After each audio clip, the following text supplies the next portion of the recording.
Hello everyone. Good evening from Bangladesh. I hope all of you are doing great. I'm Rezuan Chowdhury here. I'm working as a IB teacher at Abdul Qadir International School in Dhaka, Bangladesh.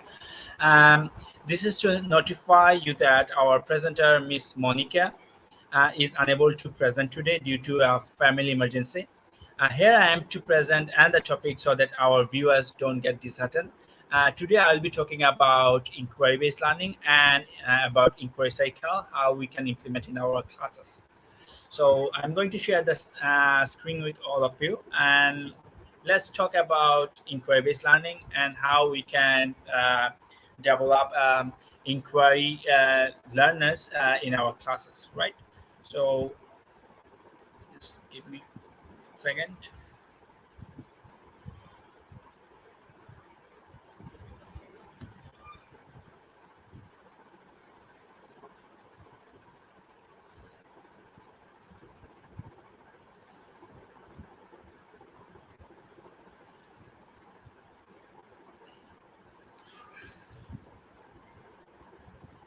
What is inquiry-based learning? What you think about inquiry-based learning and how it is impactful in our classes? If you have joined in our YouTube channel, you are requested to write your comments in the comment box. And maybe end of these slides, I'm going to read aloud all of your comments. I'll happy if you writing and responding of some questions.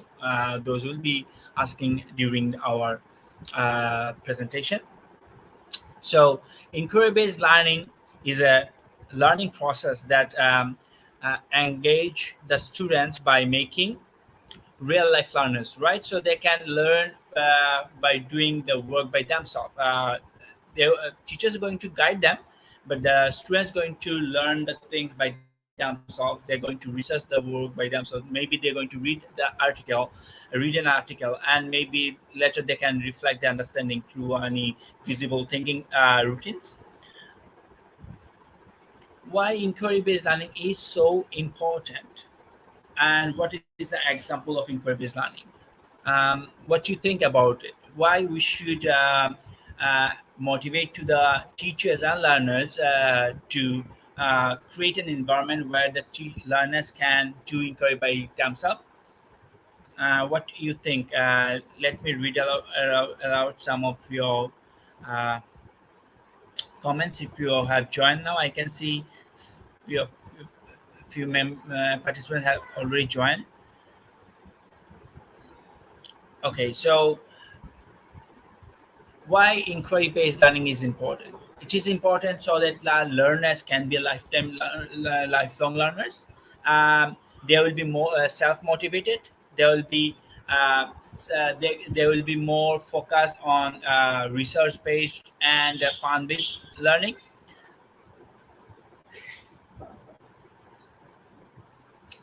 Let's talk about inquiry cycle. In inquiry cycle, there are six stages, right? The first one is tuning in and then finding out, then sorting out, then going further, making conclusions, and taking actions. So when we start a new concept or when you start a new unit, basically we start from the tuning in, right? But uh, when the students go finding out or going sorting out, that doesn't mean that we cannot again start from the tuning in. Maybe when we start a second lines of inquiry, we can go to tuning in process, and they can move to other stages, right? So in tuning in, you can see what do I know about this topic. So for example, if you have started a new unit which is talk about rights and responsibilities, so students they should know what is their what is the mean of rights, what is the mean of responsibility, or maybe government system. So maybe the students of grade 4, grade 5, they're dealing with the unit which is related to government system, which is under the unit of how we organize ourselves. So obviously they should start from the raw process, right? They should know um, what is system, what is mean of government, and then gradually they can go to finding out. So what you can see, talk about tuning in process. In tuning in stage, the students going to define the concepts. The students going to the teacher is going to check their prior knowledge about the concept, So these are the part of tuning in. And what is finding out? Maybe they're going to read an article related to the concept. Maybe they're going to watch some videos, those are related to the concept. Maybe they're going to read a blog, or maybe they're going to ask some questions to the teachers about the blog, or maybe about a reading material, or maybe from the discussion. So that can be a finding out, right? And there is a question: what kinds of resources might help? So they may take an interview, or maybe they want to take an interview or in the um, from the people who is living around them, sounding around them, right? So uh, then sorting out basically what we understand, if it is a similarity dissimilarity things, we are going to sort out the thing. So uh, for example, what is the difference between um, a living thing and non-living things, right? Then maybe if the unit is related to where in place and time, or maybe how the world works. Even if the learners are learning about living things, non-living things. So maybe they're going to sort out the living things, non-living things. We can use the Venn diagram, T-shirt. These are the strategies, basic strategies, where the student's going to sort out between two concepts. Okay, it is written also what information is relevant to my question. And going further, maybe students going to visit a place, maybe a factory, if the unit is related to, right, if the unit is how um, what should I say, sharing the planet and where in place and time. If they have visited any museum, they can give a reflection after come back from the field trip. So maybe they're going to invite some guest speakers, maybe they will conduct some surveys, maybe they will take some actions. So it will be going further. Maybe they're going to read more articles, or maybe they're going to write some articles as well. So those are the part of going further. And then making conclusions. So maybe the teachers will ask them to write their questions in the wonder wall. That can be a making conclusions, right? It can be in other stages as well, right? Maybe in going further, they can write the questions in the wonder wall. Maybe they are taking some actions. It doesn't mean that taking action always should be the taking action, but maybe students have maybe teachers ask them, bring a map if the unit is related to journey. So students might bring a map, which is a part of taking action. They have brought the map from home, but also students going to find out they're going to get some information from the map, right? So this can be a part of a making conclusions.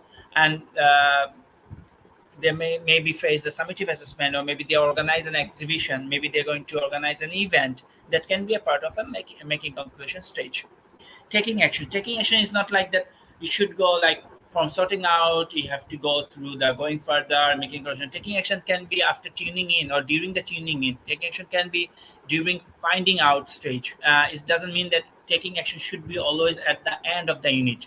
Taking action should be always go with all the you know learning engagements. Maybe students have learned about hygiene, or maybe foods, healthy foods. So they may bring some healthy foods in the tiffin. That can be a part of taking actions. Maybe they have stop avoid or stop eating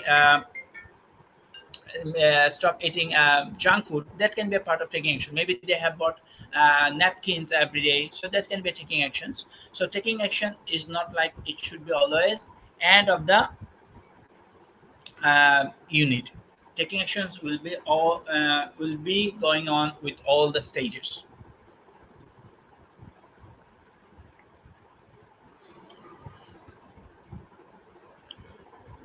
Let's go move to the next one. Five benefits of inquiry based learning. Why inquiry based is important? It nurtures our passions and talents. It increases their motivation and engagement, because when you start inquiry based learning in your classroom, the students will be self motivated and they will be engaged. You don't have to use all of your classroom management skills. Students will be they will be automatically they will going to be engaged if you start inquiry based learning, or applying inquiry based learning in your classroom. It allows them to develop research skills. Of course, they are going to read articles, they're going to read newspaper, they're going to read magazines, they're going to find out the information from the Google Earth, right? So they automatically they will be developing their research skills. They are going to form questions, which is a very important part of research skills. They all the learners, no matter which class they are studying in, maybe in KG1, kindergarten, senior or junior, but still they can what they can form questions, because we are teaching WH questions in the English language classes as well, right? So and we always need to motivate to the learners to form questions. Maybe next week the student's going to invite a guest speaker. From today you need to encourage them to form some questions related to the concept. So research skills should be always in your classroom. You should always reflect in your classroom that research uh, activity is going on in your class. Its importance for asking questions. This is also part of research skills. It allows children to take ownership of their education. Yes, which is really important. The student should get their choice, voice, and ownership, which is also called learners agency or student agency. Students need to I can remember day before yesterday our unit, the first unit has been completed. So students, they asked me, sir, can I take off all the things from the inquiry cycle?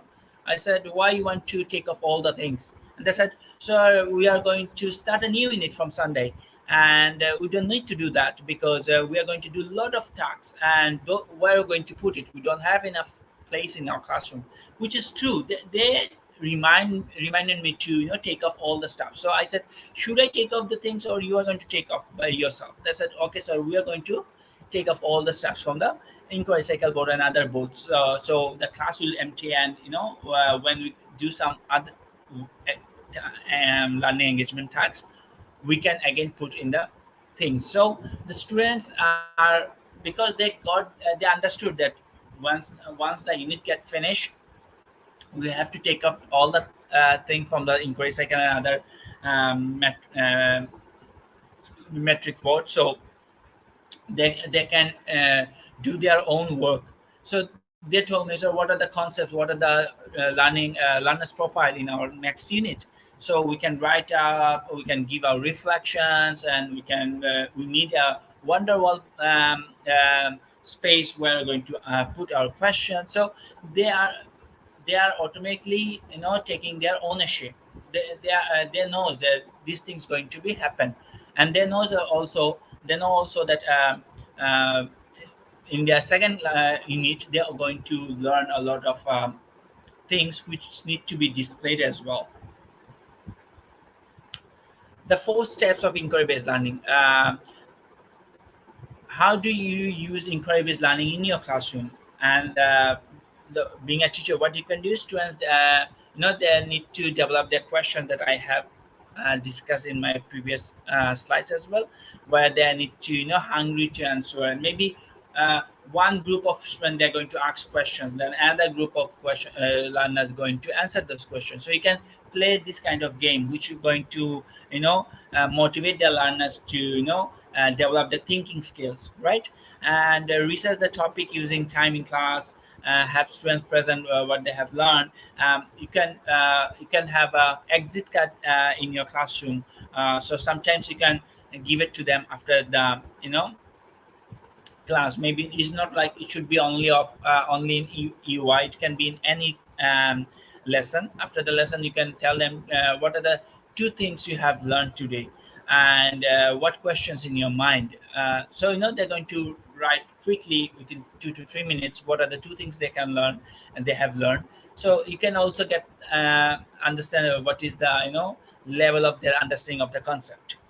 Okay, so ask students to reflect on what worked about the process and what did not. So this also can be a part of exit cut.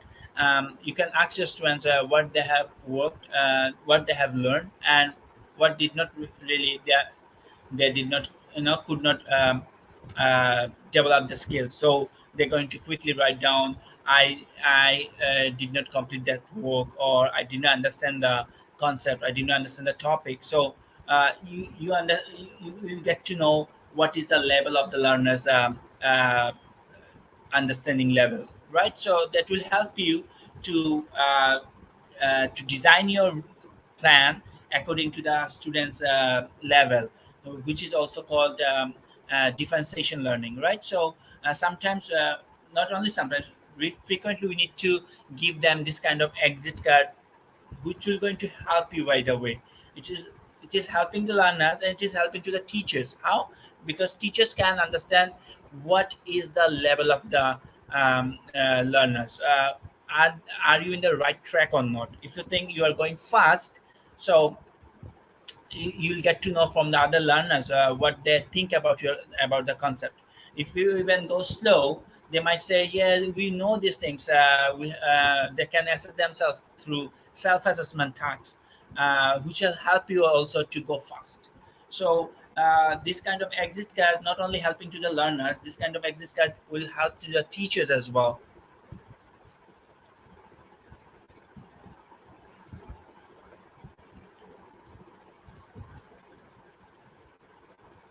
Five characteristics of inquiry-based learning and teaching. So, like, it should be a process of focus.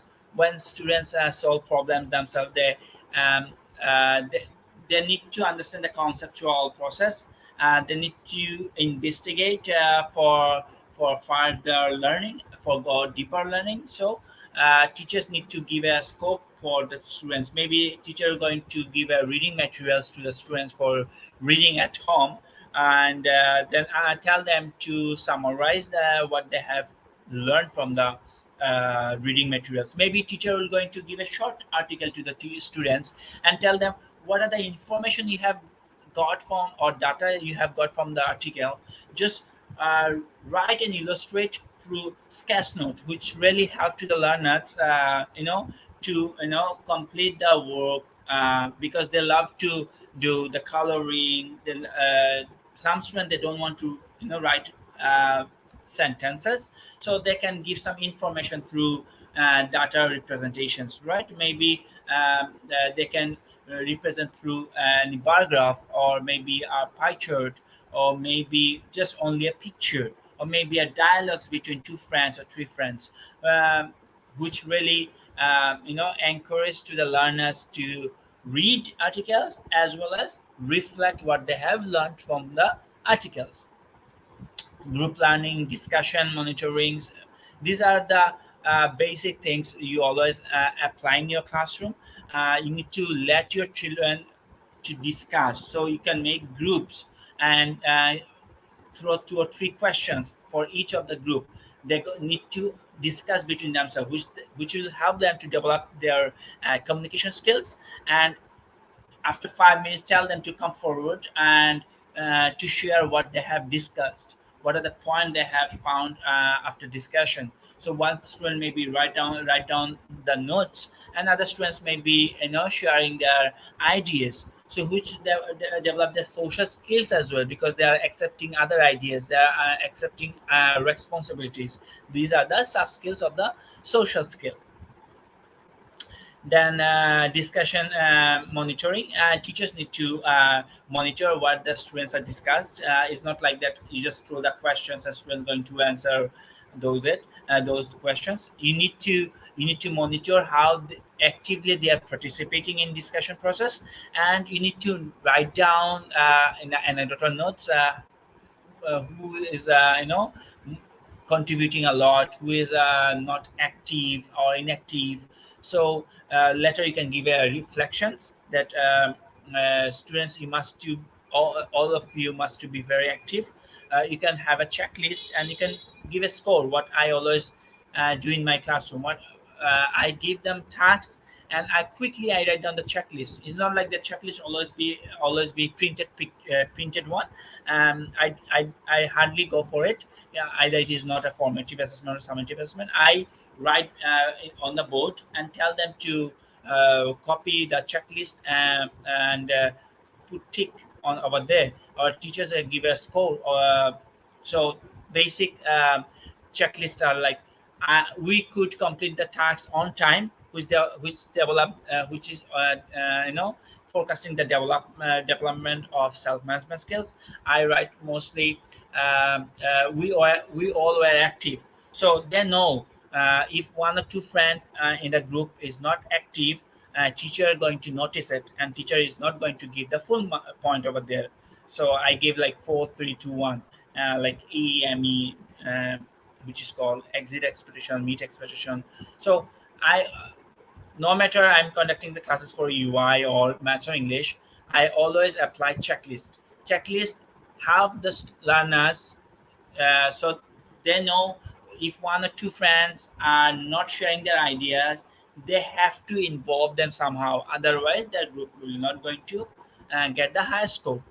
So you always need to find out the strategies how you can motivate your learners, rather saying, "Oh, please be involved." I don't say this kind of things. I said, "Please read aloud the checklist I have written on the board, and I'm look around the group members' discussion. What if I see that your members are not active, or one or two-person is doing all the stuff? I'm not going to give the full score." So this kind of strategy you need to apply as a teacher in your classroom.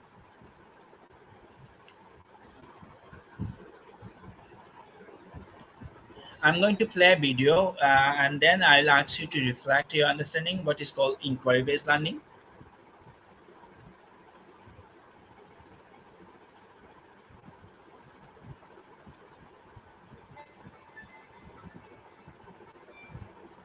I realize how much more they learn when I see that they take action and they're applying the skills that they learned in here. I feel like I've done my job as a teacher. At your service. All right. Inquiry-based learning is just a fancy word for curiosity, right? So tell me what child is not curious. We as humans all question. That's how we learn. So the students should be questioning all the time. Any questions? We're trying to ignite passion and relevance. It's not just about finishing that assignment. It's about being able to explore something that I'm really interested in. The basic steps in inquiry-based come up with a rich question. A question that doesn't have the answer already. You begin with the questions that you really want to explore in a unit. And then each unit has lines of inquiry that the students will be investigating. And the lines of inquiry are developed by the teacher, but with a lot of input and feedback from the students. Comes the direction that the teacher takes the content. So the teacher will resource kids with opportunities to explore things that they're interested in within that line of inquiry. So kids are hitting the standards with bigger questions and being able to create evidence of their understandings and their learnings in all kinds of ways that the kids get to pick. For instance, we're doing a money unit studying billionaires. The theme billionaires was not chosen by the teachers per se. It stemmed from the students' inquiry. When we were going through the inquiry process and they were asking all these questions, a common theme that kept coming up was, why are some people so rich and other people are not rich? Remember, a lot of people wondering why some people don't have as much money. Remember that? Okay, so those questions led to our investigation. We had a huge discussion about why we're studying billionaires, and it's not because they're superhumans or that they're rich or they're cool because they have a lot of money. We were looking at character traits. We were talking about what these people have that enables them to be the successful. You're doing a keynote about Ralph Lauren's cars. He has a giant car collection. We were asking ourselves some questions, and then we would have looked on Wikipedia and searched up the questions. Maybe one day we want to invent something. Right here in the house, Warren Buffett influenced society about what he did, how much money he gave to charity. How about stuff? Why would I really care about someone donating money to charity work?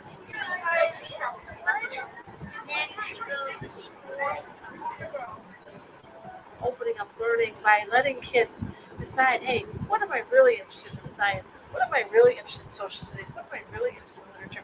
Giving them a whole list of potential things and letting them do the inquiry and research and make those connections.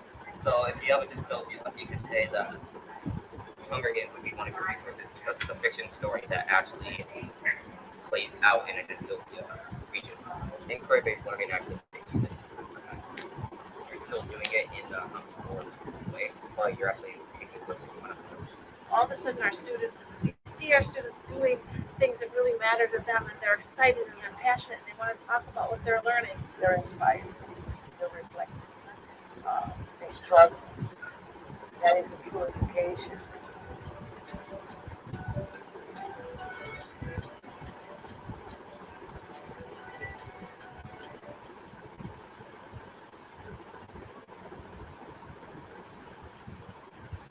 Here you can see the video how the students are involved themselves for inquiry based learning. They are uh, talking about the concept. They're writing questions. There was a question wonder wall board, and students are taking the actions by themselves.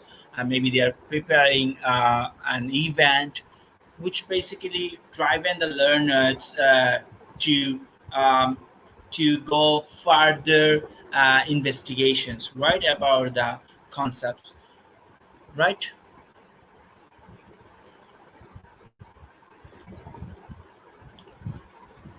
What is the basic differences between traditional and inquiry-based learning? Like in traditional, like closed system, and where inquiry-based is giving open-ended tasks for the learners, so students can, um, there is no fixed answer. Students can think openly, right? They're not going to uh, not going to scared. Oh, if my answer might get wrong, right? So they're not thinking like that way. And then emphasis on facts and emphasis on learning. Then the resources limited to classroom, and while resources are open ended, right? Questions outside the box that are put off, and here explore all questions they may come up. So teachers, maybe at end of the day, you can tell them what questions you were wondering about, or what do you think about today's lesson. They might write a question on the wall, and then the next morning you start the class with answering all those questions. You don't even have to answer by yourself.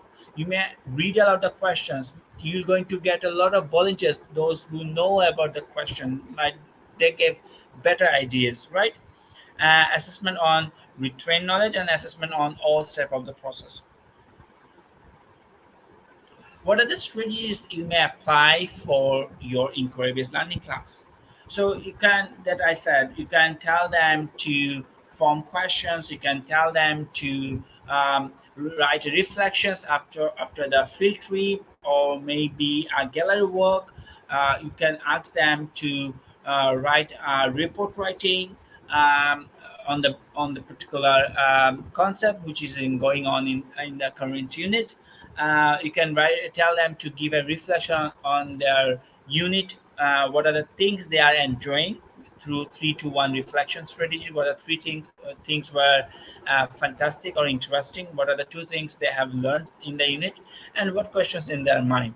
So these are the strategies what you apply in your class to help your learners to develop their research skills and all the ATL skills, basically.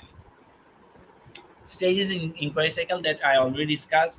What can you start with the tuning in, finding out, sorting out, going further, making conclusion, taking actions. How it looks like. So you can make an inquiry cycle board like this way. You can pass some pictures from the gallery walk. You can pass some of the reflections. You can pass on the questions. You can hang the some of the visible thinking stuffs. So, maybe students and teachers questions. All these things can be in the inquiry cycle that will help the learners to recall what they have learned from the current unit. This is one more example that I have received. I have got it from the Google. What are the things we can display in the inquiry cycle? Inquiry cycle is some of the people think we might only hang all the worksheet. Is not like this. The students wrote things, maybe they have given they have maybe completed sketch notes. You can test over there. Maybe they have given a reflection of the field trip. They maybe give a reflection on the guest speaker session. Maybe they have given reflection after watching a video. So you can paste all these things in the inquiry cycle. Depends on the tuning and finding out and sorting out stages. If you have any questions regarding today's topic, you can ask me.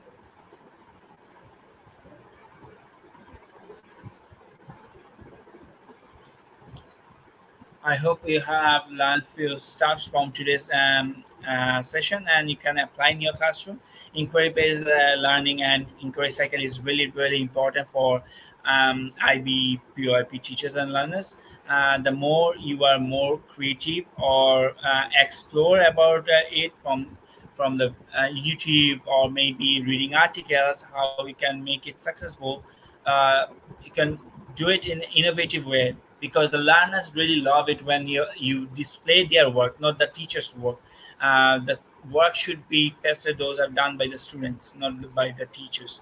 So maybe they wrote in a bad handwriting, tuning in. That's fine. The work is done by the learners. You don't have to write nicely, because a classroom should be always the thing should be displayed in the classroom. Always should be the work is done by the student, not by the teachers. Okay, so if you have any question, you can write it here. If you are interested to join in as a speaker in our YouTube channel, you can communicate to our founder of the YouTube channel, Ms. Astafari. You need to fill up the form, which if you go through all the videos, you're going to get the link. We are also going to give the link in the chat box, so you can fill up it. And if you are interested, you can share your ideas, and you may be a speaker in next unit, next week. Okay, so I hope all of you have enjoyed my session. Um, that's all about for today's session. Thank you so much for joining, those who have joined. Take care. Bye bye.